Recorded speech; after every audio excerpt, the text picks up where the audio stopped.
제가 오늘 찬송을 준비하면서요, 정말 마음속으로도 그리고 입술로도 찬송을 직접 한번 불러보고 조금 준비를 해봤습니다. 그런데 가끔 인생을 살다 보면은 그럴 때가 찾아올 때가 있습니다. 바로 찬송 시간이 되었는데도 입술이 쉽게 열리지 않을 때가 가끔가다 있다라는 것입니다. 그리고 눈앞에는 찬송가가 펼쳐져 있고 옆자리에서는 막 찬양이 시작되는데 마음이 다른 생각을 하고 있을 때가 있습니다. 이번 달에 감당해야 할 돈이 떠오르고 사람에게 인정받고 싶은 마음이 떠오를 때가 있습니다. 아직 일어나지도 않은 일을 미리 걱정하다가 그 가사의 뜻을 놓치기도 합니다. 몸은 예배 자리에 있지만 마음은 계산할 것과 비교할 것으로 가득 채워져 그 사이를 오가고 있습니다. 이런 경험 혹시 한 번씩 있으십니까? 찬송을 부르면서도 마음 깊은 곳에서는 하나님, 지금 제게 찬송할 여유가 있습니까? 라고 묻게 된다는 것입니다. 찬송은 목소리의 크기만으로 회복되지 않습니다. 마음이 어디에 붙들려 있는지 우리가 잘 살펴야 된다는 것입니다. 예를 들어 돈이 마음을 붙들면 돈이 주는 안정이 사라질 때 그 마음은 함께 무너지게 됩니다. 명예가 사람의 마음을 붙들면 사람의 시선이 바뀔 때 그 기쁨도 흔들리게 된다는 것입니다. 욕심이 마음을 차지하면 이미 받은 은혜보다 아직 갖지 못한 게 더욱더 크게 보이게 됩니다. 그래서 가진 것이 늘어도 노래는 줄어들 수가 있습니다. 마음을 다른 곳에 빼앗기면은 찬송을 입술로 고백하기가 너무나도 어려워집니다. 제가 지난주가 이제 광복절이었잖아요. 그래가지고 오늘 찬양을 조금 준비했어요. 그 삼천리 반도 금수강산이라는 이 찬송가, 제가 정말 마음 깊이 불렀던 찬송인데요. 사실 그냥 일하러 가세, 추수할 일꾼이 없으니까 일하러 가세, 약간 그 전도사들 사이에서 노동요처럼 조금 불리는 찬양이에요. 그래서 막 힘들고 막 고단하게 일할 때 막 전도사들 사이에서 막 이제 일하러 가세, 일하러 가 이러면서 약간 서로의 미안을 찾던 그런 찬양이었는데요. 제가 이 찬양을 조금 더 깊이 조금 찾아보게 되었어요. 그리고 이 찬양의 배경에 대해서 함께 나누어 보고자 합니다. 화면을 하나 넘겨주시면은 이 삼천리 반도 금수강산이라는 찬송을 작사하신 한서 남궁옥 선생님이 계십니다. 대한민국의 독립운동가이셨으며 언론인이셨으며 훌륭한 교육자셨어요. 이 남궁옥 선생님이 정말 뜨겁게 기도하던 게 있습니다. 바로 그 믿음의 자녀들이, 젊은 세대들이, 앞으로 그 믿음을 이끌어갈 그 믿음의 후예들이 믿음을 잃어버리고 나라를 잃어버리고 그 마음속에 응어리짐, 그 아픔과 고통에 매우 한탄하셨다라는 거예요. 특히 나라를 빼앗겼잖아요. 나라를 빼앗겼으니 그 슬픔과 그 억울함과 그 한탄을 위해서 우리의 나라의 고유의 정신을 알려야겠다 하고 시작하신 게 바로 무궁화의 보급 운동이었습니다. 그래서 무궁화를 전국으로 보내서 그 무궁화를 심는 운동을 하셨다가 감옥에도 끌려가시고 너무나도 힘든 시간을 겪으셨던 아주 위대한 우리의 선조이십니다. 그래서 제가 이분의 찬양을 가져온 이유가 있습니다. 바로 이분이 삼천리 반도 금수강산을 작사를 하실 때 젊은 청년들을 봤어요. 젊은 지식인들을 봤어요.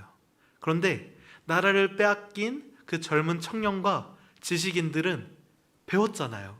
그 신신문물을 배우고 그 압도적인 무력을 배우고 그리고 그 내가 지디껴지는 그 지식의 파도들을 직접 몸으로 겪은 사람들이에요.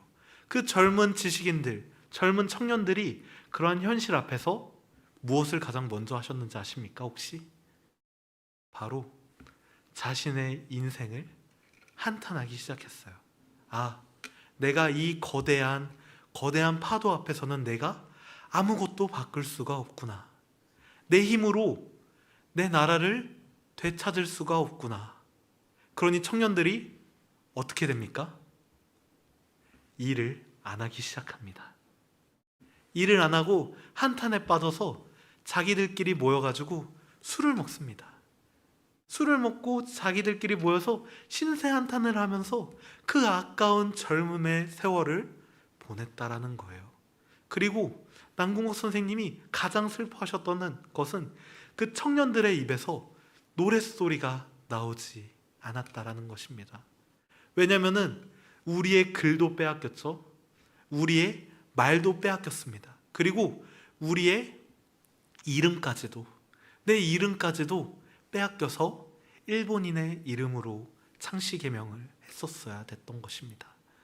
그러니 그렇게 서름에 빠져 있던 그 청년들을 보며 이 가사를 열심히 기도로, 눈물로 적어나갔던 것이었습니다.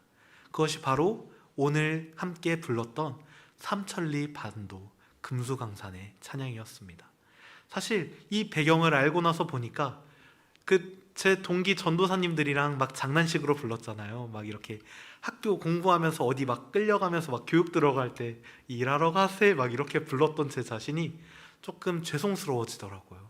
그래서 이 찬양의 배경을 안 이후로부터 이 찬양에 대한 그 감동이 더욱더 커지게 되었습니다. 그러나 오늘날을 한번 떠올려 봅시다. 이 남궁옥 선생님이 그토록 염원하셨던 대로, 그토록 기도와 눈물로 바라셨던 대로 우리가 나라를 되찾았어요. 그리고 광복을 했어요. 빛을 되찾았습니다. 그러고 나서 오랜 시간이 흐른 지금의 오늘날 젊은이들을 한번 바라봐 보십시오. 이런 선조의 발행과 뜨거운 눈물이 과연 어찌 되었습니까? 우리는 새로운 적이 나타났습니다. 우리는 풍요라는 적이 나타났어요. 물질이라는 적이 나타났습니다. 자본이라는 적이 나타났습니다. 그러니 우리는 찬양하는 방법을 서서히 빼앗겨가고 있어요. 그래서 제가 그 아다마티드라는 그 신학저널 채널을 운영하는 분이 작성한 그 어느 조선인의 기도라는 기도문이 있어요. 그 중간의 내용을 조금 발췌해서 왔는데 이 일부를 함께 합독해 주시길 바랍니다. 같이 이 기도문을 중간 부분 같이 좀 합독해 주시겠습니까? 주여, 나는 해방된 이후의 날이 두렵나이다.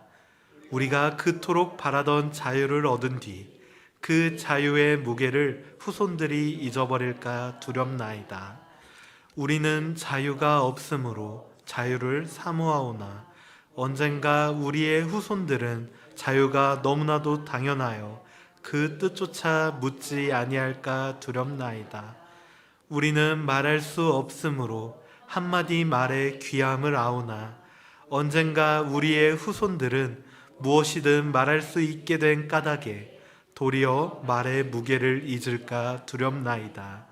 우리는 가진 것이 없으므로 한 조각의 양식에도 감사하오나 언젠가 우리의 후손들은 넘치도록 가지고도 부족하다 말할지 모르나이다. 주여, 그날이 이르거든 그들을 긍휼히 여기옵소서.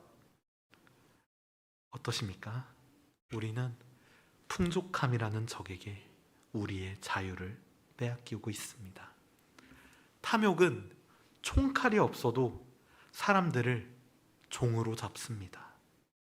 두려움은 감옥이 없어도 사람의 영혼을 가두게 됩니다. 미움은 아무 명령이 없어도 그 단 한 사람을 다시 속박할 수 있습니다. 이사야 43장의 말씀은 바로 이처럼 두려움과 절망 혹은 세상의 것에 묶여있는 하나님의 백성에게 들려왔습니다. 바벨론의 포로로 끌려가 찬송을 잃어버린 백성에게 하나님은 광야에 길을 내고 사막에 강을 내시는 새 일을 말씀하셨습니다. 스스로의 힘으로는 길을 만들 수 없었지만 하나님께서 먼저 일하셨습니다. 그렇다면 이 은혜를 입은 우리는 어떻게 살아야 하겠습니까? 오늘 본문은 그 물음 앞에 우리를 세우게 됩니다. 세상의 마음을 빼앗겨 찬송을 잃고 사는지 우리에게 질문을 던집니다. 말씀 앞에서 내가 누구인지 다시 듣고 있는지도 살피게 하십니다. 마음이 메말랐다고 느껴질 때 더 많은 것을 움켜쥐려고 노력하면은 찬양이 들리지 않습니다. 말씀을 펼치고 하나님께서 하신 일을 다시 바라볼 때 닫혀있던 우리의 입술이 열리게 된다는 것입니다. 예배 자리에 앉아 내 처지를 읊조리기보다 먼저 말씀으로 찾아오시는 하나님께 시선을 고정해야 합니다. 하나님께서 오늘 우리 안에 잃어버린 찬송을 어떻게 다시 찾게 하시는지 오늘 본문 말씀을 통해 함께 살펴보고자 합니다. 오늘 본문 말씀 화면을 통해 함께 합독해 보겠습니다. 화면을 보고 함께 합독하겠습니다. 이 백성은 내가 나를 위하여 지었나니 나를 찬송하게 하려 함이니라. 여기서 가장 먼저 주목할 단어는 바로 내가입니다. 하나님께서 친히 지으셨다는 말씀입니다. 하나님이 손을 대셔서 지으셨고 하나님이 자기의 백성으로 부르셨습니다. 이 지었다라는 말씀에는 정성을 다했다라는 의미가 함께 포함되어 있습니다. 그 정성을 다했다, 이 말을 가장 쉽게 떠올리려면 토기장이를 떠올리시면 됩니다. 토기장이가 진흙을 손으로 빚는 모습을 한번 떠올려 보시길 바랍니다. 진흙은 스스로 그릇이 되지 않습니다. 토기장이가 손길을 따라 눌리고 펼쳐서 자기 자리를 찾아가게 된다는 것입니다. 그릇의 모양과 쓰임은 진흙이 정하는 것이 아닌 바로 토기장이의 뜻과 손길에 달려 있습니다. 이 말씀은 하나님께서 자기 백성을 아무 뜻 없이 세상에 내놓으셨다는 뜻이 아닙니다. 하나님은 우리를 너무나도 잘 알고 계십니다. 그래서 우리에게 큰 뜻을 두었다는 것입니다. 친히 자기 손으로 빚으셨습니다. 내 삶에 이해되지 않는 부분이 있더라도 내 존재가 우연히 생겼다고 생각하지 마십시오. 하나님이 나를 지으셨다는 사실을 가장 먼저 생각하시기 바랍니다. 본문은 그리고 우리를 이 백성으로 부르고 있습니다. 하나님께서는 우리를 흩어진 사람들로 보지 않으신다라는 뜻입니다. 바로 자기 이름으로 세우시고 자기에게 속한 백성으로 세우신다는 것입니다. 백성은 진흙과 마찬가지예요. 혼자서 자기 이름을 만드는 사람들이 아닙니다. 누구에게 속했는지가 바로 백성의 정체성입니다. 세상에서는 사람의 이름 앞에 보통 직업과 소유와 성취를 붙이게 됩니다. 저만 하더라도 김준호, 전도사 이렇게 불리고 있는데요. 어떤 일을 하든지 무엇을 이루었는지 얼마나 인정받는지가 중요하게 된다는 것입니다. 바로 그것이 세상이 말하는 사람의 가치를 정하는 것처럼 여기고 있기 때문입니다. 그러니 일이 잘 되면은 내가 괜찮은 사람처럼 느껴지게 된다는 것입니다. 그러나 반면에 내가 기대한 것처럼 결과를 얻지 못하게 된다면 내 삶 전체가 무너진 것처럼 여겨지게 됩니다. 단 한 번의 실수로 자신을 쓸모없는 사람이라 단정할 때가 찾아오게 되고요. 다른 사람의 무심한 말 한마디를 내 마음속에 오래오래 곱씹어 그걸 곱씹어서 나는 이런 사람이다. 나는 고작 이런 사람일 뿐이다. 이렇게 자신을 가둘 때가 있습니다. 가족 안에서 자신이 맡은 일을 제대로 하지 못했다고 스스로 몰아붙일 때가 있고요. 지나간 선택을 떠올리며 지금의 나를 부끄럽게 여기기도 합니다. 그 순간 마음의 중심에는 하나님이 사라졌다는 것입니다. 사람의 평가와 나의 감정은 날마다 달라지고 평판은 하루아침이면 바뀌게 됩니다. 성과도 사라질 수 있고 소유도 내 곁을 하루아침에 떠나갈 수 있습니다. 그러나 단 한 가지 변하지 않는 사실이 있습니다. 바로 하나님이 우리를 손수 지으셨다는 사실입니다.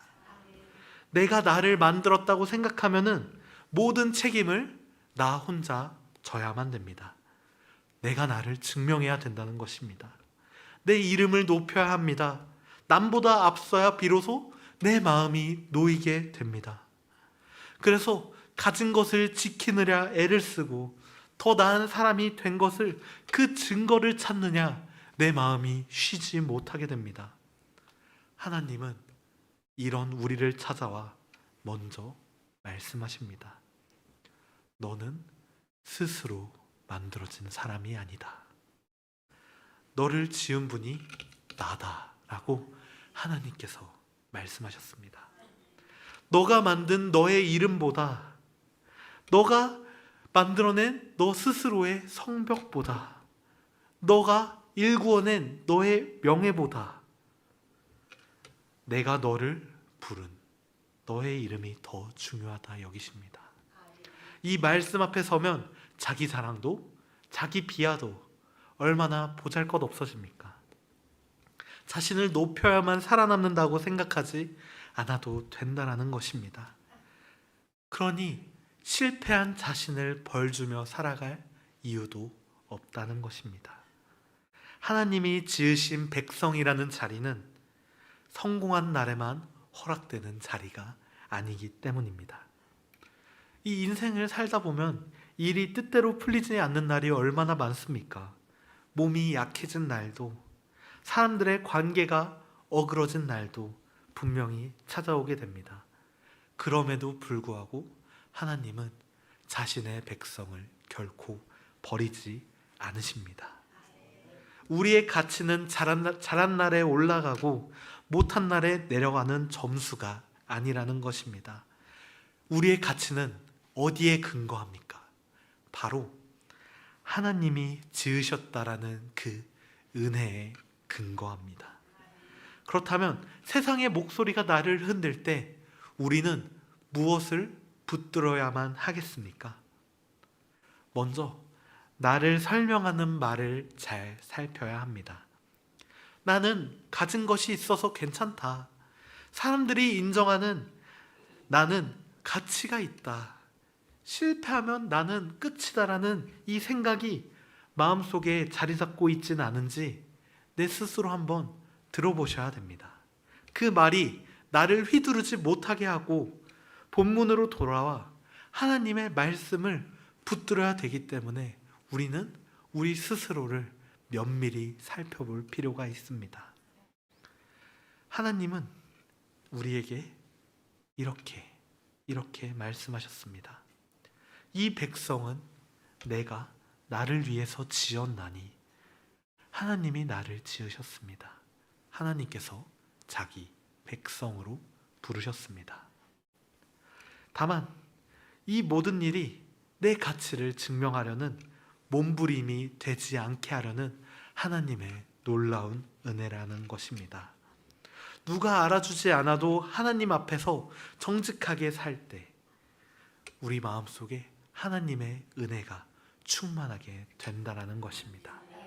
사람들 눈에 보이는 결과가 작아도 하나님은 우리의 마음속에 우리가 하나님 안에 거하는 그 삶을 소중히 여기신다는 것입니다.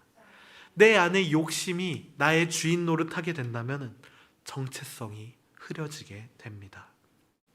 소유를 늘리려 애쓰느냐 정작 우리 스스로가 하나님이 빚으신 그 존재임을 잃어버리진 않으셨는지요.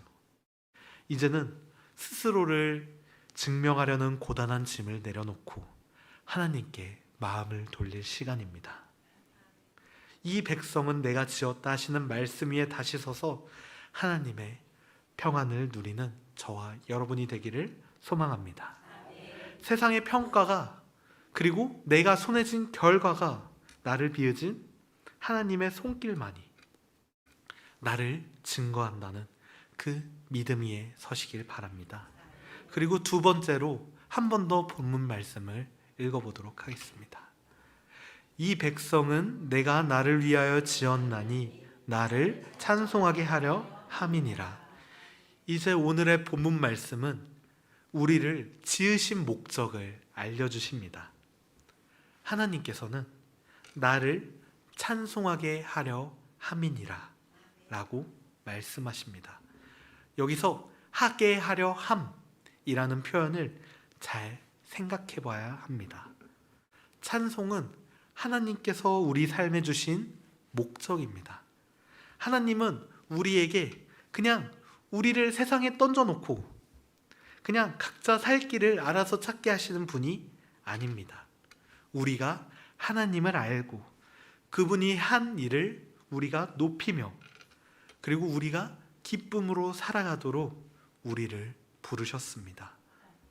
입술로 노래하는 일도 그 목적 안에 있습니다. 하나님이 하신 일을 인정하며 하루를 살아가는 일도 그 목적 안에 있습니다.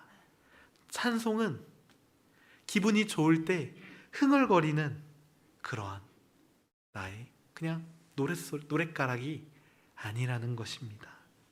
찬송은 하나님이 어떤 분이신지 생각하며 내 마음속으로 드리는 열렬한 고백입니다. 일이 잘 풀려서 하나님을 높이는 것이 아닙니다. 왜냐하면 하나님은 선하시기 때문입니다.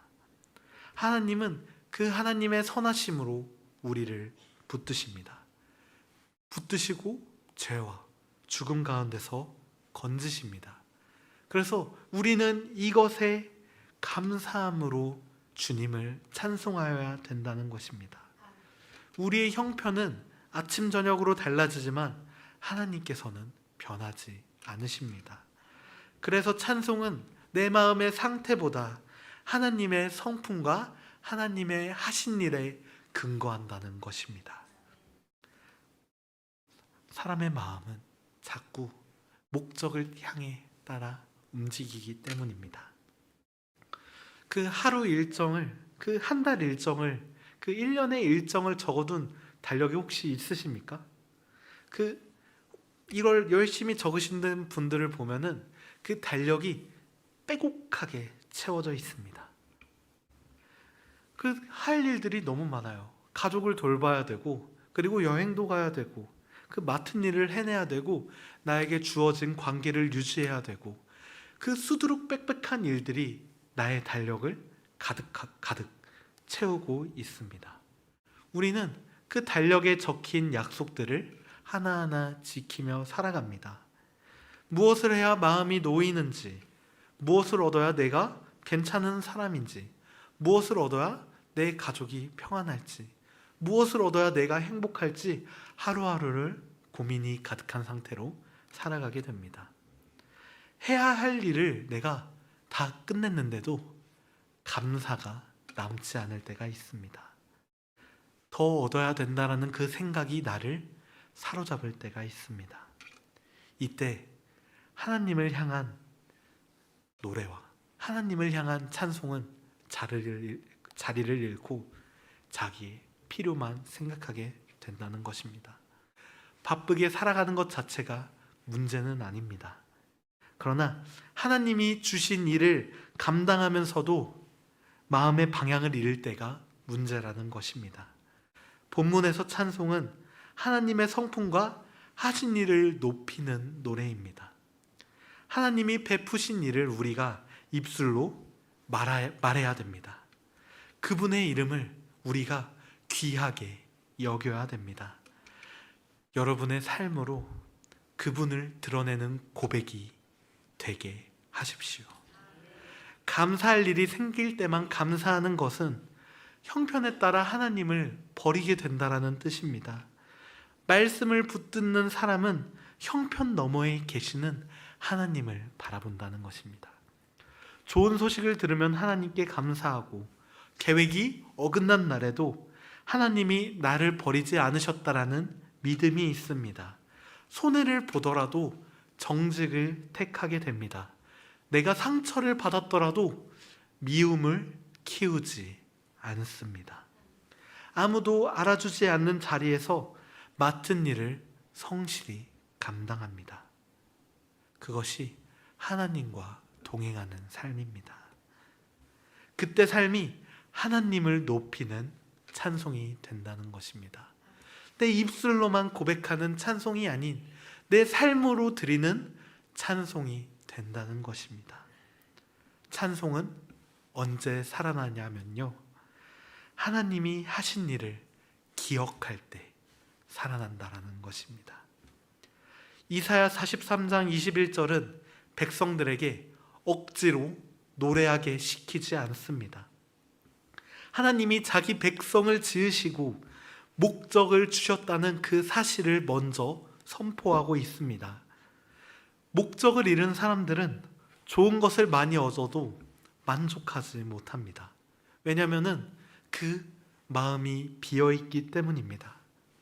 잃어버린 찬양을 세상의 것으로는 채우지 못합니다. 아쉽게도 내가 마음속에 공허함, 내 마음속에 잃어버린 것들이 가득해서 내가 그 마음속에 갈망한 것들로 내가 아무리 채워 넣는다 하든 내 마음은 결코 채워지지 않습니다. 왜냐하면 인간은 하나님께서 창조하셨고 그 하나님께서 창조하신 인간은 영적인 존재이기 때문입니다.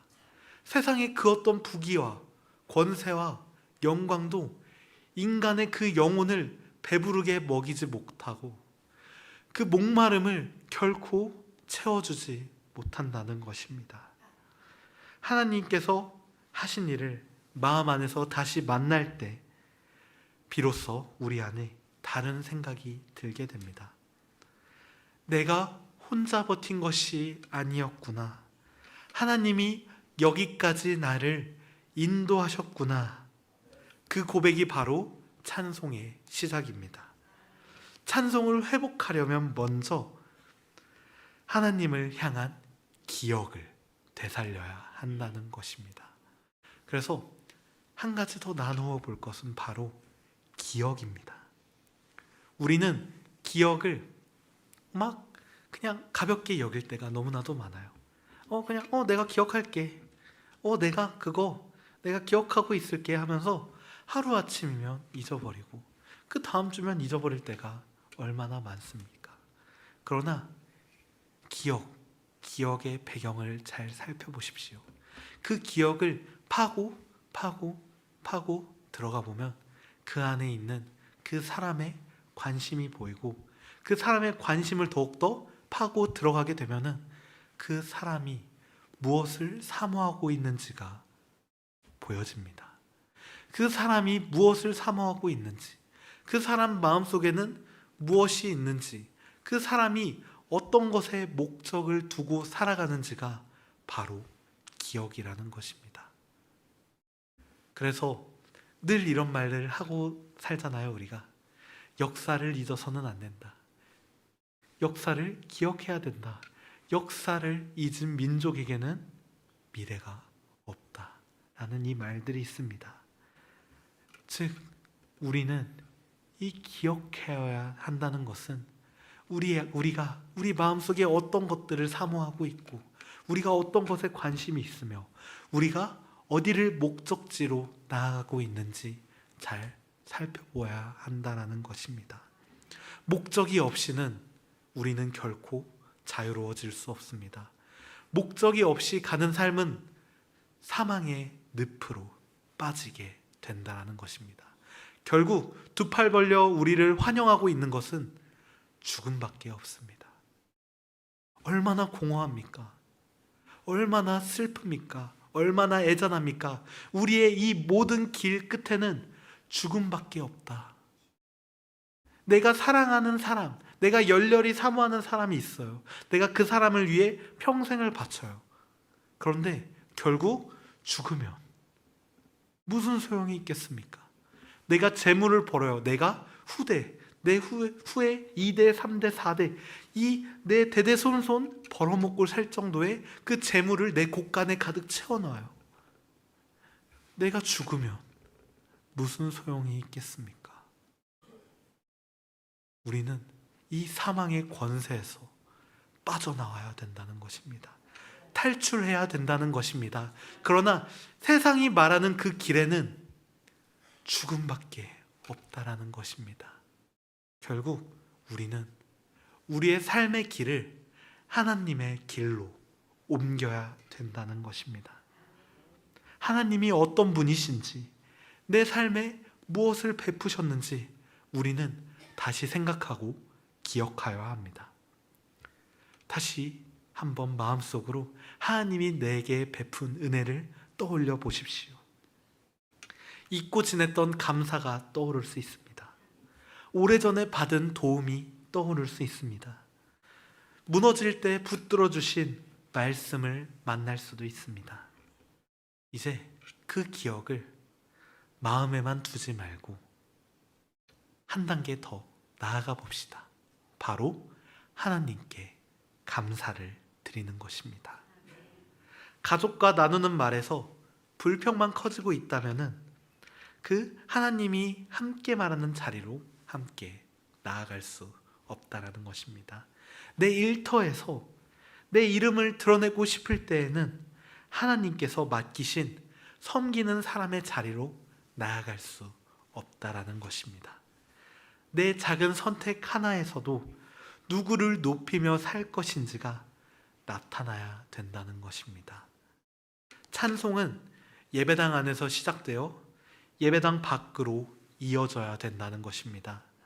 하나님께 드리는 노래가 입술에 머물러 있을 때, 그리고 내 삶으로 고백되어져 나아올 때 그 노래와 어울리는 태도로 가정과 일터와 나의 삶에서 증거가 된다는 것입니다. 사람 앞에서는 하나님을 말하면서 가까운 이에게 함부로 대한다면 찬송의 의미를 놓친 것입니다. 예배에서 은혜를 고백하고서 욕심 때문에 약한 사람들을 외면하게 된다면 삶의 방향이 어긋난 것입니다. 하나님은 우리의 노래와 생활을 함께 받으십니다. 우리의 삶 전체가 하나님을 높이는 자리로 이어지기를 간절히 소망합니다. 그렇다고 그 찬송이 완벽해야만 하나님이 받으시는 건 아닙니다. 그리고 우리 삶이 꼭 완전해야만 하나님께서 받으시는 것은 아닙니다. 지친 날에는 내가 짧은 고백밖에 나오지 않을 때도 있습니다. 마음이 무거워 찬송이 나오지 않을 때가 있습니다. 그때에도 하나님은 우리를 향한 목적을 거두시지 않으십니다. 하나님은 우리의 그 어떠한 어려움, 어떠한 고난에 있어서도 하나님께로 마음을 돌리는 아주 작은 고백을 하나님께서는 기뻐 받으신다는 것입니다. 우리는 그러니 깨달아야 한다는 것입니다. 찬송은 내 힘으로 만드는 성과가 아닙니다. 하나님이 베푸신 은혜에 내 마음이 응답하는 일입니다. 은혜요? 은혜? 받을 자격이 없는 사람에게 하나님께서 그냥 거저 베푸시는 것입니다. 그 사랑을 알면 내 입술이 조금씩 열리고 굳어있던 마음도 하나님을 향해 움직이기 시작합니다. 세상의 재촉에 떠밀려 본연의 목적을 잃어버린 건 아닌지 우리는 항상 살펴보아야 된다는 것입니다. 사랑하는 성도 여러분, 이 말씀은, 오늘 우리에게 주어진 이 놀라운 복음은 시작과 목적을 분명하게 설명하고 있습니다. 이 짧은 말씀이 우리를 향해 나아가야 할 목적을 주고 있습니다. 하나님이 우리를 자기 백성으로 지으셨고 하나님을 높이며 살도록 부르셨습니다. 돈과 명예와 욕심과 그 모든 세상의 악한 것들이 마음을 흔들어도 이 부르심, 하나님의 부르심은 결코 사라지지 않는다라는 것입니다. 우리가 말씀을 붙들 때 세상이 정한 가치에서 눈을 돌려 하나님의 은혜를 바라볼 수 있게 된다는 것입니다. 그때에는요, 찬송은 내가 억지로 짜내는 소리가 아니게 됩니다. 하나님께 돌아온 마음이 너무나도 풍족해져서 너무나도 그 터지는 마음을 주체하지 못해 터져 나오는 것이 바로 찬송입니다. 저는 이 찬송을 하며 살기를 간절히 바라고 또 간절히 원하고 있습니다. 아직 저도 그 찬송이 가득한 삶을, 내 안에 은혜가 충만해서 이 넘치는 은혜를 어쩔 줄 몰라 하며 살아가고 있다고 자신하지 못합니다. 그러나 저는 이거 단 한 가지만은 분명하게 고백할 수 있습니다. 나의 작은 찬송도 하나님께서 받으신다는 놀라운 사실을요. 그래서 우리는 하나님께서 지으신 백성이라는 그 말씀을 마음에 품고 우리의 잃어버린 노래를 다시 되찾아야 합니다. 사람은 사실 너무나도 연약합니다. 어떻게 이렇게 연약할 수가 있을지 싶을 정도로 우리의 마음은 너무나도 연약합니다. 그 누가 나한테 이만큼의 잘못만 해도 그 사람이 아주 미워 죽겠습니다. 누가 나한테 싫은 소리 요만큼만 해도 그게 그 귀에 그렇게 거슬릴 수가 없습니다. 그리고 우리는 잃어버려야 깨닫게 됩니다. 우리는 늘 소중한 거를 잃어버려야 깨닫고 맙니다. 내가 즐겁고 행복한 그냥 평소의 나날들이 불만이 가득 차게 되어지는 이유는요, 내가 건강해서 내 몸이 그냥 말짱해서 내가 생각하는 대로 움직여서 그 모든 것들, 그 내 삶이 감사하지 않게 됩니다. 결국 나이가 들어 노안이 생겨 병이 들어서야 비로소 옛날을 추억하며 그때를 감사해야 합니다. 그리고 그때를 그리워합니다. 그리고 내가 사랑하는 사람을 잃어버렸을 때 나는 그 사람이 내게 준 그 사랑에 목말라하며 그 사랑을 더욱더 갈급히 원하며 그 사랑을 추억하며 슬픔에 잠기게 됩니다. 우리는 지금 서서히 그 세상이 말하는 그 권세와 세상이 말하는 욕심과 세상이 말하는 재물에 우리의 노래를 빼앗기고 있다는 것입니다. 우리는 잃어버려 가고 있습니다. 우리는 점점 더 잃어버리고 빼앗기고 있습니다. 그러나 아직까지도 많은 사람들이 그것을 알지 못합니다. 우리가 자유를 빼앗기고 있고 우리가 사랑을 빼앗기고 있고 우리가 하나님의 말씀을 빼앗기고 있다는 사실을 우리는 이 너무 조금씩 잃어버리고 있으니까 깨닫지 못하고 있습니다. 그러니 우리는 말씀을 읽고 묵상하며 깨달아야 합니다. 내 안에 하나님을 모실 자리를 만들어야 합니다. 우리는 잃어버린 노래를 다시 찾아야 합니다. 찬송가 앞에서 마음이 멀리 떠났던 그 자리에서도 하나님을 향한 고백이 다시 살아나야 된다는 것입니다. 오늘 이 시간 이 고백과 다짐을 마음속으로 품고 살아가는 저와 여러분이 되기를 간절히 소망합니다. 그리고 하나님께 간절히 구하시길 바랍니다. 내가 하나님께서 주신 이 마음들을 잃어버리지 않고서도, 내가 나의 자유를 잃어버리지 않고서도, 내가 나에게 주어진 이 사랑을 잃어버리지 않고서도 하나님이 주신 놀라운 은혜를 깨달을 수 있도록 우리에게 지혜와 명철을 허락하여 주십시오. 이 간구함이 내 삶에 가득하기를, 성도 여러분의 삶에 가득하기를, 그리고 세상 사람들의 마음에 가득하기를 간절히 소망하시길 바랍니다. 그리고 하나님을 높이며 사는 것이 세상 그 어떤 것보다 가장 큰 기쁨임을 고백하는 저와 여러분이 되기를 주님의 이름으로 간절히 또 간절히 축원합니다.